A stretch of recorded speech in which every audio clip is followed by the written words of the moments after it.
What is happening right now in Nigeria is very serious, and everybody needs to understand it clearly. The Defense Minister of Nigeria, Christopher Musa, has sent out a very strong warning that has caught the attention of the whole country. His message is simple and direct. There will be no more peace deals, no more negotiations, and no more soft approach with bandits and violent groups. According to him, the era of sitting down with people who carry weapons, disturb communities, and make life unsafe for ordinary Nigerians is coming to an end. This warning became even louder because it was linked to Sheikh Ahmad Gumi, a popular Islamic cleric who has been involved in talking to armed groups in the past. For years, Sheikh Gumi has said that dialogue can help reduce violence and save lives. Sometimes, he even went as far as meeting these groups in the forests to speak with them. Some Nigerians supported him, saying he was trying to bring peace, while others strongly disagreed, saying that talking to people who commit crimes only gives them more confidence.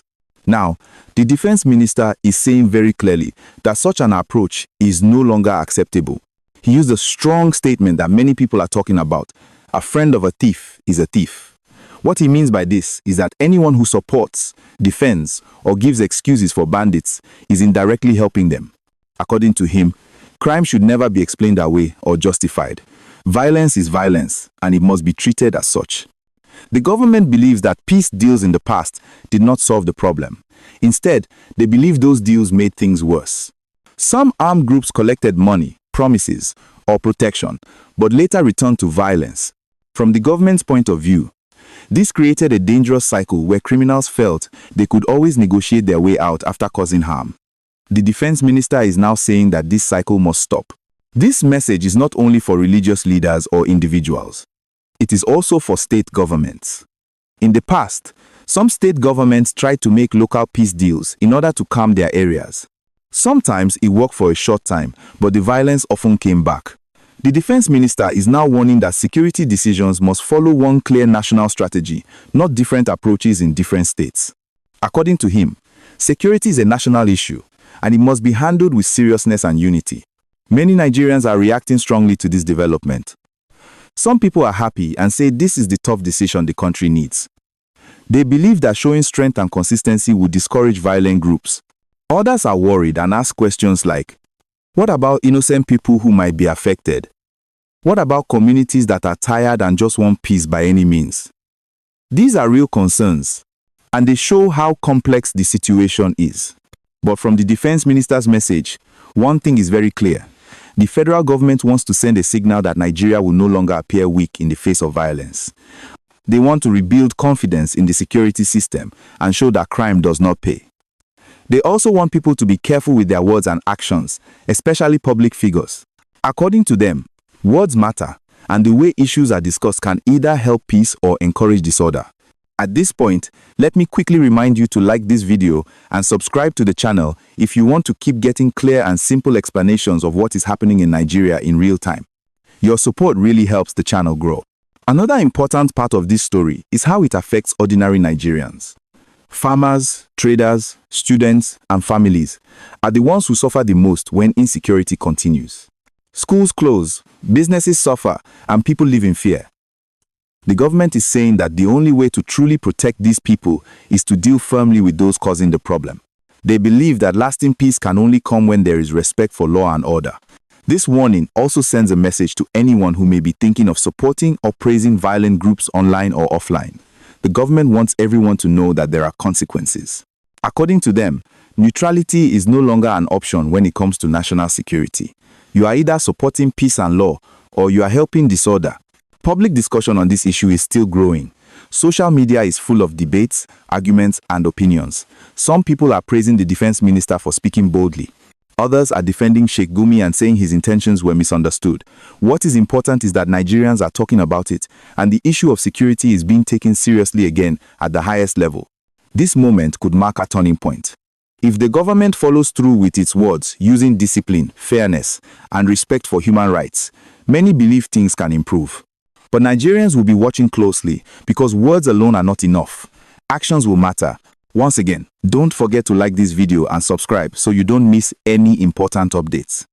Let me know your thoughts in the comments as well, because your voice matters in this conversation. What many people are now asking is what will really change after this strong warning. The defense minister, Christopher Musa, is not just talking for headlines. From the way the message was delivered, it is clear that the government wants to reset the whole conversation around insecurity. They want Nigerians to understand that security decisions will no longer be emotional or political. They want them to be firm, clear, and consistent. For a long time, one big problem has been mixed messages. On one side, security forces are sent to stop violent groups. On the other side, some people are still calling for dialogue and negotiation with the same groups. The defense minister is saying this confusion must end. According to him, when criminals see that the country is divided in its approach, they take advantage of it. They feel powerful, and they continue to threaten innocent people. This is also why the mention of Sheikh Ahmad Gumi became such a sensitive issue. The government is not saying that religion or religious leaders are the problem. What they are saying is that no one, no matter how respected, should speak in a way that makes violent acts sound understandable or acceptable. From the government's view, every statement made by a public figure carries weight and can influence how people think. Another angle people should understand is the international image of Nigeria. When peace deals with violent groups are openly discussed, it sends a message to the world that the country may be struggling to control its territory. The defense minister wants to change that image. He wants Nigeria to be seen as a country that can protect its people and enforce its laws without compromise. For everyday Nigerians, this issue is not about politics or public debate. It is about safety. Parents want their children to go to school without fear. Farmers want to work on their land peacefully. Traders want to travel without worry. The government believes that being firm now will reduce long-term suffering. They believe that short-term pressure can lead to long-term stability. Some people are still asking if dialogue should completely disappear. The truth is, the government did not say peace is bad. What they are saying is that peace must come through law, justice, and order, not through rewarding violence. They believe that when violent actions are not rewarded, fewer people will be attracted to that path. At this point, it is very important to stay informed and avoid spreading fear or false information. This is why channels like this matter. If you find this explanation helpful, please like this video and subscribe so more people can hear clear and simple breakdowns like this. It really helps, and it keeps you updated. Moving forward, Nigerians will be watching closely to see how this policy is carried out. Will security agencies be better coordinated? Will communities feel safer? Will there be fairness and accountability? These are the questions that will determine whether this strong warning turns into real improvement. One thing is certain, the message from the top is no longer soft. The government wants unity in words and actions. They want everyone to understand that security is everyone's responsibility, but violence will never be excused or explained away.